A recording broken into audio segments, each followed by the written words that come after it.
Hello my dear students, welcome to your master chem channel. कैसे प्यारे बच्चों? Very good. आज मैं Amla Shankar Yadav master chem channel की तरफ से क्लास 11th के बच्चों को वीडियो लेके आया हूँ chemical bonding and molecular structure chapter से।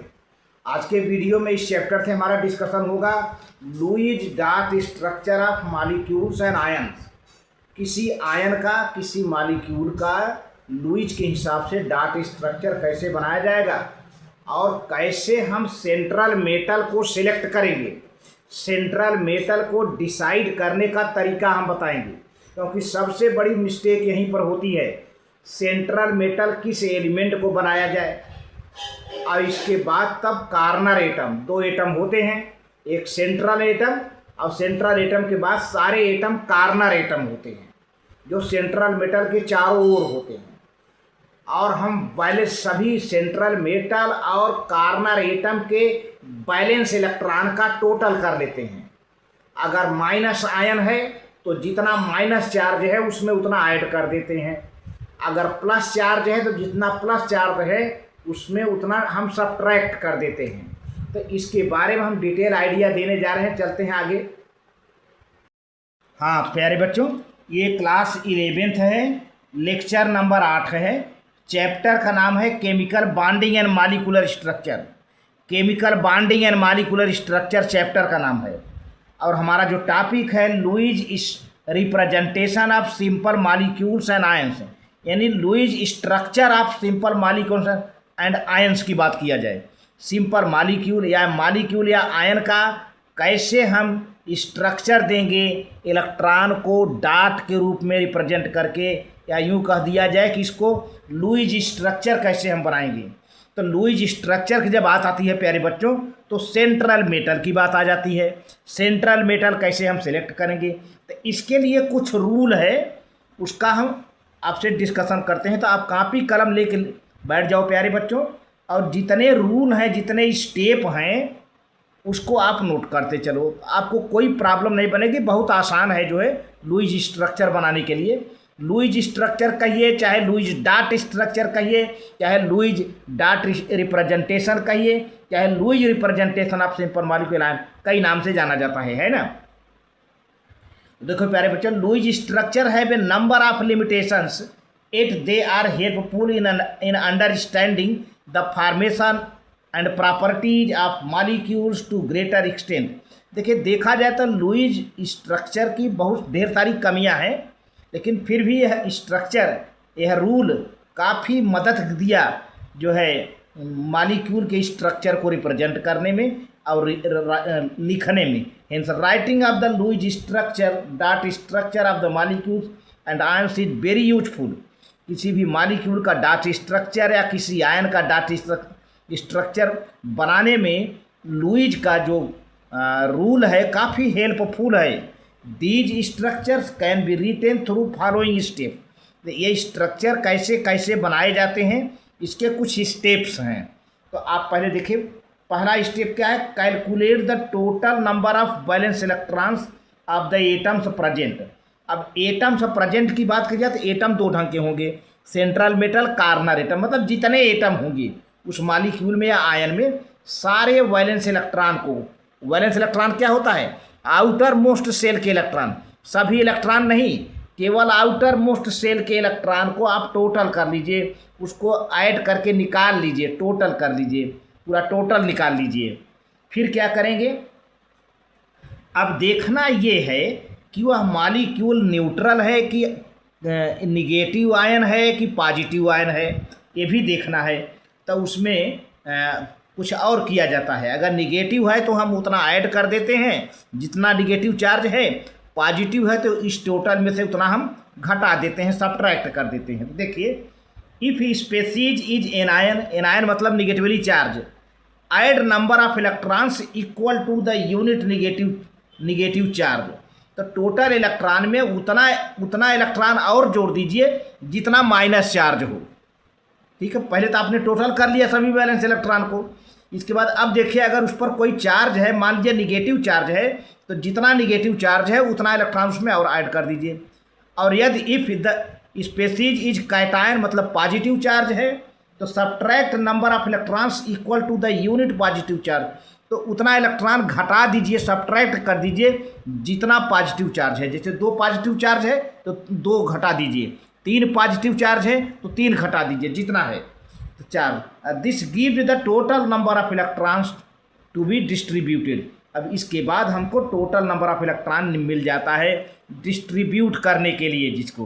तो आप इसको पहला दूसरा स्टेप दोनों नोट कर लीजिए। अभी इसका हम प्रैक्टिस करवाते हैं, इसी में एक एग्जाम्पल करवाते हैं, कई एग्जाम्पल आप इसको नोट कर लें। बहुत बढ़िया। अब इतनी बात आपने कर लिया, वैलेंस इलेक्ट्रॉन निकाल लिया, तो अब आपके सामने एक प्रॉब्लम आती है जो कि सबसे बहुत बड़ी प्रॉब्लम है, और इसी में बच्चे ज़्यादा मिस्टेक कर बैठते हैं कि सेंट्रल मेटल को, यानी सेंट्रल मेटल नहीं बल्कि सेंट्रल एटम का हम सिलेक्शन कैसे करें, किस एटम को सेंट्रल एटम माने। इसके लिए कुछ रूल हैं, ABCDEFGH करके कुछ रूल्स हैं। तो ए में देखिए, सेंट्रल मेटल किसे डिसाइड करेंगे, the atom present in less number in a molecule और ions can be central atom. किसी मॉलिक्यूल या आयन में जिस एटम की कम से कम नंबर होगी, कम से कम संख्या होगी, उसको हम क्या मान लेते हैं, सेंट्रल एटम। इसमें से कोई एक तरीका है ना, या दूसरा तरीका ये है, the atom which is least electronegative in the molecule और ion can be central atom. तो मॉलिक्यूल और आयन में वह एटम जो कम से कम इलेक्ट्रोनिगेटिव है, जो कम से कम इलेक्ट्रोनिगेटिव है, उसको हम सेंट्रल मेटल डिसाइड कर लेते हैं। सी में देखिए, the atom which having largest atomic number in the molecule और ion can be central atom. Molecule या आयन में ऐसा कोई एटम जिसकी एटॉमिक नंबर सबसे अधिक हो, सबसे अधिक एटॉमिक नंबर हो, उसे सेंट्रल एटम डिसाइड कर लेते हैं। और डी में देखिए, the atom having largest size in the molecule और आयन। मॉलिक्यूल आयन में ऐसा एटम कोई जिसकी साइज बहुत बड़ी हो, तो उसे सेंट्रल एटम हम डिसाइड कर लेते हैं। और एक ई है, hydrogen fluorine can never be central atom. Hydrogen fluorine को कभी सेंट्रल एटम नहीं बनाया जाता है, कभी भी सेंट्रल एटम, ये बहुत बड़ी बात है। हाइड्रोजन और फ्लोरीन को कभी सेंट्रल एटम नहीं बनाया जाता है। अब तब कौन बनाया जा सकता है, oxygen, sulphur, nitrogen, carbon, silicon, chlorine, bromine etcetera can भी सेंट्रल एटम, ये सेंट्रल एटम बन सकते हैं जो है, लेकिन हाइड्रोजन फ्लोरीन कभी नहीं। और अगला क्या है, जी, ऑक्टेट ऑफ कार्बन एटम और doublet of carbon atom must be completed. जो कार्बन एटम है उनका ऑक्टेट या डबलेट पूरी होनी चाहिए, मस्ट बी कंप्लीटेड। ऑक्टेट से 8 इलेक्ट्रॉन से ज़्यादा नहीं, उनका ऑक्टेट पूरा होना चाहिए। अगर डबलेट है जैसे हाइड्रोजन, तो डबलेट पूरा होना चाहिए। अब सेंट्रल एटम अपना ऑक्टेट पूरा कर सकता है या ऑक्टेट से ज़्यादा इलेक्ट्रॉन रख सकता है, ये बात सेंट्रल एटम के लिए लागू होगा। लेकिन कार्बन एटम ऑक्टेट या डबलेट करेगा, ऑक्टेट से ज़्यादा नहीं जाएगा। देखिए, सेंट्रल एटम कैन हैव 8 और मोर इलेक्ट्रॉन्स, वही बात बताई जा रही है। सेंट्रल एटम के पास 8 इलेक्ट्रॉन या 8 से ज़्यादा इलेक्ट्रॉन हो सकते हैं। And it tries to attain maximum covalency. और सेंट्रल एटम अपना अधिक से अधिक मैक्सिमम कोवैलेंसी अटेंड करना चाहता है। नाइट्रोजन नेवर भी पेंटावैलेंट, नाइट्रोजन कभी पेंटावैलेंट नहीं बनाता है, कभी फास्फोरस कैन भी पेंटावैलेंट, फास्फोरस पेंटावैलेंट होगा, ध्यान दीजिए। तो आप इसको नोट करते जाइए, ये सब मेन चीज़ें हैं। तो आपको पता चल गया होगा कि सेंट्रल एटम कैसे, अभी हम एग्जाम्पल बताएंगे तो मालूम हो जाएगा सेंट्रल एटम कैसे हम डिसाइड कर लेते हैं। आप इसको नोट कर लें, बहुत इंपॉर्टेंट। ठीक, फिर अब हमने सेंट्रल एटम डिसाइड कर लिया, तो सेंट्रल एटम को सेंटर में रख करके बाकी एटम लगा करके इलेक्ट्रॉन को शेयर करेंगे। फिर put one shared paired electron between every 2 atoms to represent the single bond between them. अब सभी एटम के बीच, सभी 2 एटम के बीच सिंगल इलेक्ट्रॉन सिंगल बॉन्ड बनाने के लिए 2 इलेक्ट्रॉन रख दीजिए, 2 इलेक्ट्रॉन लगा दीजिए। वन वन शेयर्ड पेयर, दो दो इलेक्ट्रॉन पहले रखना पड़ेगा। सभी एटम के बीच पहले सिंगल बॉन्ड बनाने के लिए दो दो इलेक्ट्रॉन रखना पड़ेगा between them, every two atoms to represent the single bond between them. फिर क्या करेंगे, use remaining pairs of the electrons either for multiple bonding or to show them as lone pair of keeping mind that the octet of each atom must be completed. अब प्यारे बच्चों, जब दो atom कर दिया तो आप देखिए कार्नर एटम हाइड्रोजन है कि नहीं। अगर हाइड्रोजन है तो डबलेट कर दो, हाइड्रोजन के अलावा अन्य कोई एटम है तो उसका ऑक्टेट पहले पूरा कर दो। कार्नर एटम का ऑक्टेट पूरा कर दो। इसके बाद क्या होता है, सेंट्रल एटम की बात होती है। सेंट्रल एटम का ऑक्टेट आपको पूरा करना पड़ेगा।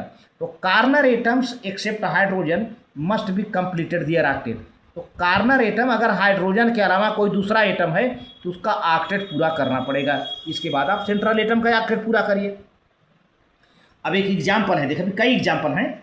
Draw Louise structure of carbon monoxide CO है ना, इसका draw Louise structure of carbon monoxide. ऐसे आपसे क्वेश्चन पूछ लिया, आपसे क्वेश्चन पूछा गया तो आप कैसे करेंगे। इसमें दो एटम दिख रहे हैं, एक कार्बन है एक ऑक्सीजन है। अब ऑक्सीजन को सेंट्रल एटम माने कि कार्बन को सेंट्रल एटम माने। तो प्यारे बच्चों, ये कहा गया है कि जो कम से कम इलेक्ट्रोनिगेटिव हो वही सेंट्रल एटम होगा। तो देखिए कार्बन के बाहरी सेल में 4 इलेक्ट्रॉन है, ऑक्सीजन के बाहरी सेल में 6 इलेक्ट्रॉन है। तो जिसके बाहरी सेल में कम इलेक्ट्रॉन होता है वह कम इलेक्ट्रोनिगेटिव होता है, जिसके बाहरी सेल में ज़्यादा इलेक्ट्रॉन होता है वह ज़्यादा इलेक्ट्रॉन निगेटिव होता है। आप इसको समझ, बहुत मोटी बात है। बाहरी सेल में जिसके ज़्यादा इलेक्ट्रॉन होगा, अधिक इलेक्ट्रॉन होगा, वह अधिक इलेक्ट्रोनिगेटिव होगा, और जिसके बाहरी सेल में कम इलेक्ट्रॉन होगा कम इलेक्ट्रोनिगेटिव होगा। तो इसका मतलब होता है कि ऑक्सीजन ज़्यादा इलेक्ट्रोनिगेटिव है, कार्बन कम इलेक्ट्रोनिगेटिव है। तो लीस्ट इलेक्ट्रोनिगेटिव कार्बन है, तो इसलिए कार्बन सेंट्रल एटम बन जाएगा। तो पहले देखिए क्या काम करेंगे।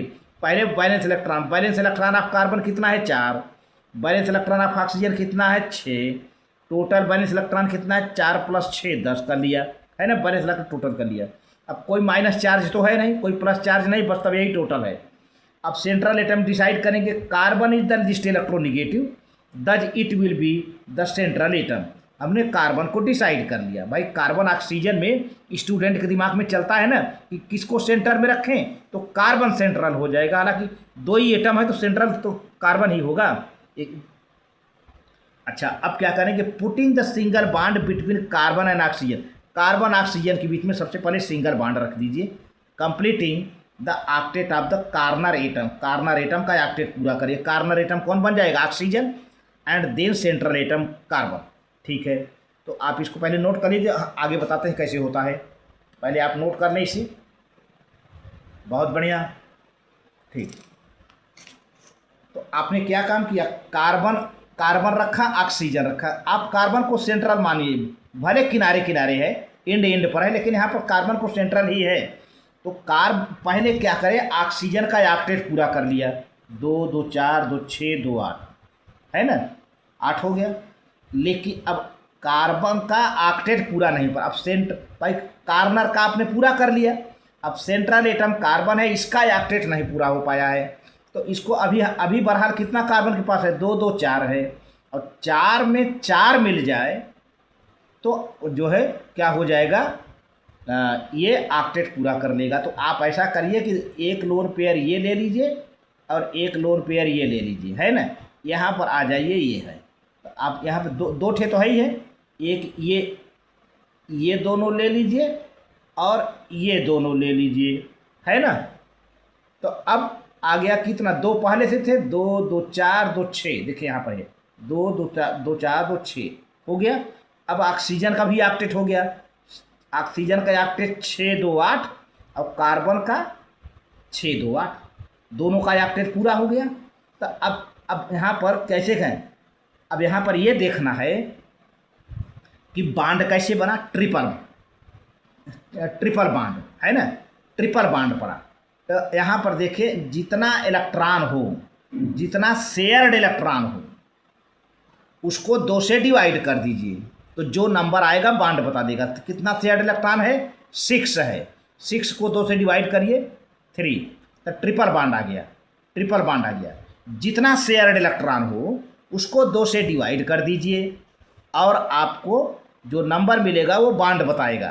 तो ये ट्रिपल बांड हो गया। ध्यान दीजिए, ये ट्रिपल बांड हो गया। ठीक है ना? तो आप कार्बन ऑक्सीजन के बीच में ट्रिपल बांड, और इस कार्बन पर एक लोन पेयर है, इस ऑक्सीजन पर एक लोन पेयर है। लोन पेयर कौन होता है? जो बांड में पार्टिसिपेट नहीं करता। देखिए, ये सब इलेक्ट्रॉन बांडिंग इलेक्ट्रॉन हैं, बांड में पार्टिसिपेट कर रहे हैं, लेकिन ये इलेक्ट्रॉन बांड में पार्टिसिपेट नहीं कर रहे हैं। इस तरह से प्यारे बच्चों देखा जाए तो ये है यहाँ 6 2 8 और 6 2 8 हो गया ना, ये तो बांड बन गया। तो ये लुईस स्ट्रक्चर है, ये लुईस डार्ट। हालांकि आप ये सर्किल मत बनाइएगा, ये तो सर्किल मैं बना के समझा रहा हूँ। ये लुईस डार्ट स्ट्रक्चर बस उतना ही था जैसे मैंने बनाया था। तो ये आपका आंसर आ गया लुईस, या आंसर ये है। Write the Lewis structure of nitrite ion. अब देखिए, इसमें आयन दे दिया है, निगेटिव आयन। यहाँ पे देखिए दूसरे कैटेगरी का क्वेश्चन है, वैसे ही है। तो अब पहले नाइट्रोजन का बैलेंस इलेक्ट्रॉन, नाइट्रोजन का एटॉमिक नंबर 7 होता है 2 5। नाइट्रोजन का बैलेंस इलेक्ट्रॉन कितना हुआ? 5 हो गया। अब ऑक्सीजन का एटॉमिक नंबर कितना होता है? 8 2 6। इसका बैलेंस इलेक्ट्रॉन कितना हुआ? 6। ठीक है। अब आप इसमें ये देखिए कि कितने ऑक्सीजन है? 2 है ना। तो किसकी संख्या ज़्यादा है? ऑक्सीजन की संख्या ज़्यादा है। ठीक है। अब यहाँ पर यह है कि पहले इलेक्ट्रोनिगेटिव देखो बेटा, इलेक्ट्रोनिगेटिव कौन ज़्यादा है? इसके बाहर 6 है, इसके बाहर 5 है। तो कौन इलेक्ट्रोनिगेटिव ज़्यादा है? ऑक्सीजन इलेक्ट्रोनिगेटिव ज़्यादा है, नाइट्रोजन कम है। तो जो कम इलेक्ट्रोनिगेटिव होता है उसी को हम सेंटर में रखते हैं, उसी को सेंट्रल एटम डिसाइड करते हैं। तो इसका मतलब ऑक्सीजन और नाइट्रोजन में कौन सेंट्रल एटम होगा? नाइट्रोजन होगा, क्योंकि नाइट्रोजन की इलेक्ट्रोनिगेटिविटी कम है। क्यों कम है? क्योंकि इसके बाहर कम इलेक्ट्रॉन है।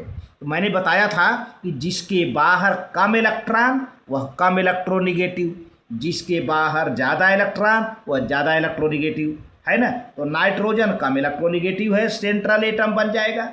बाकी NO2 है, 2 ऑक्सीजन की है ना। तो पहले देखिए, अब यहाँ पर ये तो हमने डिसाइड कर लिया। अब वैलेंस इलेक्ट्रॉन के पहले टोटल कर लें।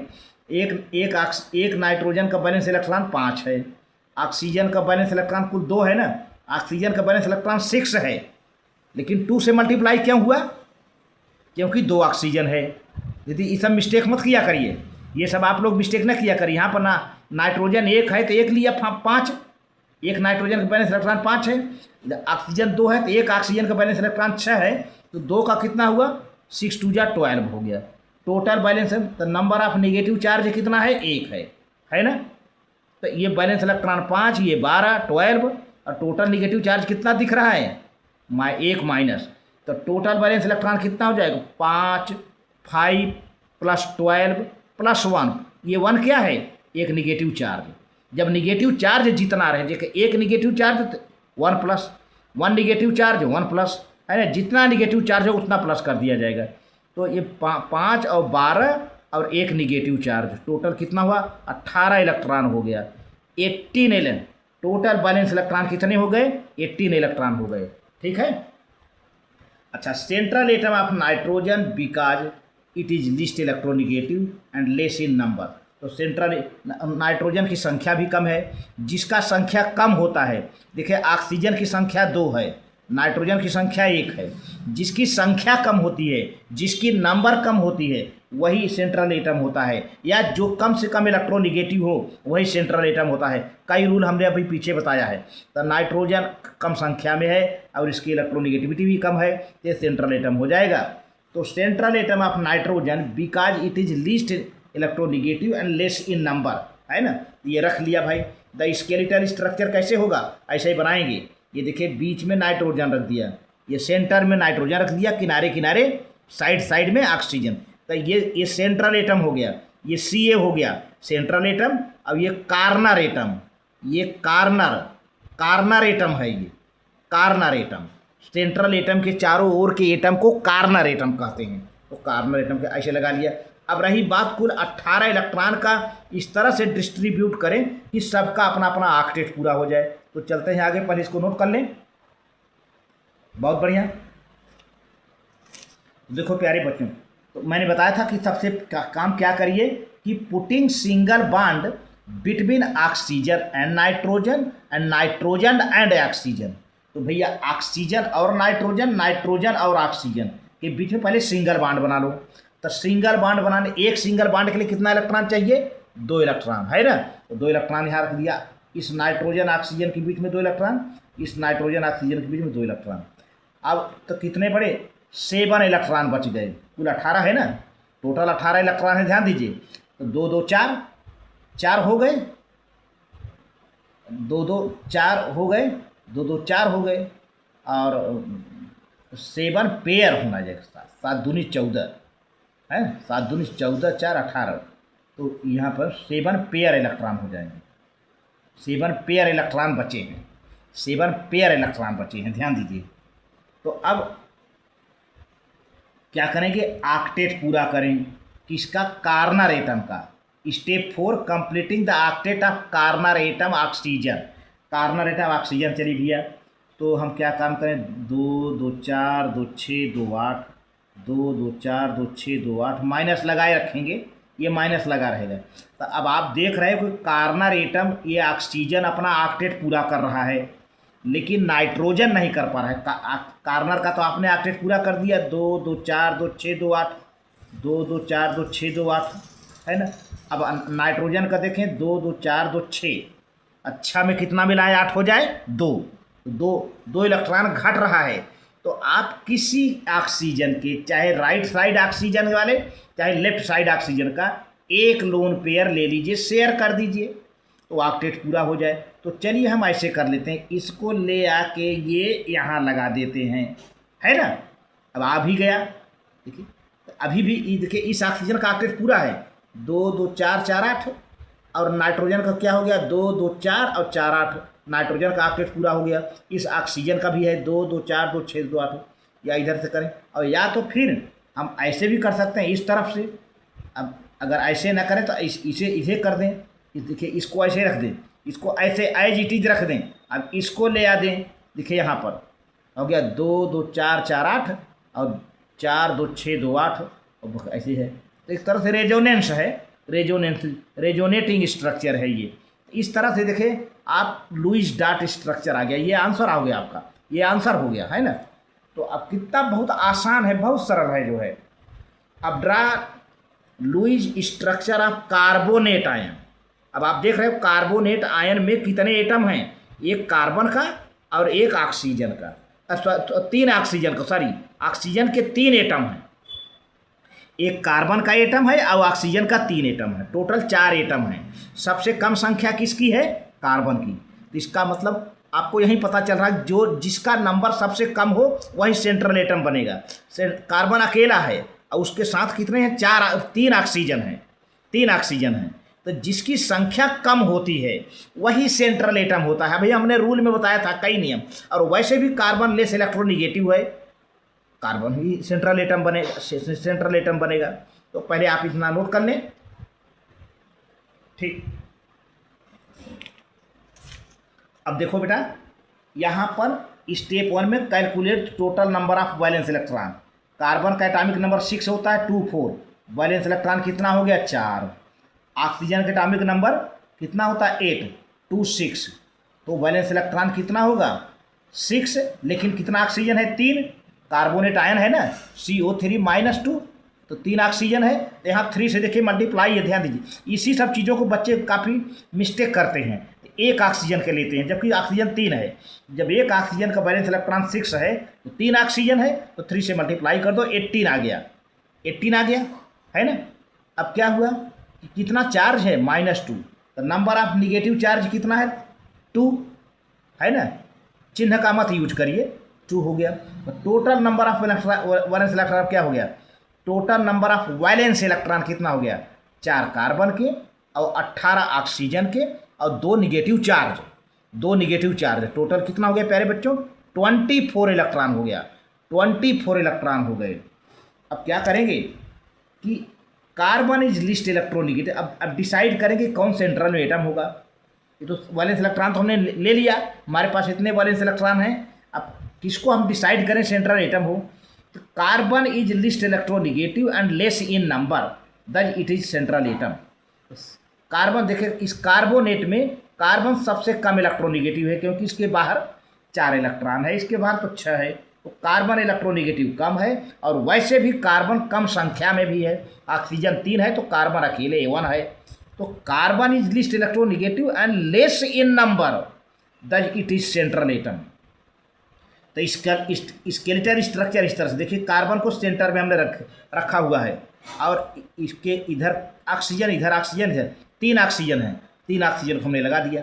अब क्या करेंगे, हर एटम के बीच सिंगल बॉन्ड बना दीजिए। कार्बन ऑक्सीजन के बीच में single bond 2 electron, carbon oxygen के बीच में सिंगल बॉन्ड 2 इलेक्ट्रॉन, इस कार्बन ऑक्सीजन के बीच सिंगल बॉन्ड 2 इलेक्ट्रॉन, है ना। तो ये कर देंगे, यही बात बताया जा रहा है कि यहाँ पे दोनों काम मैं साथ साथ कर दिया हूँ कि put single bond between each atom and completing octet of carbon atom.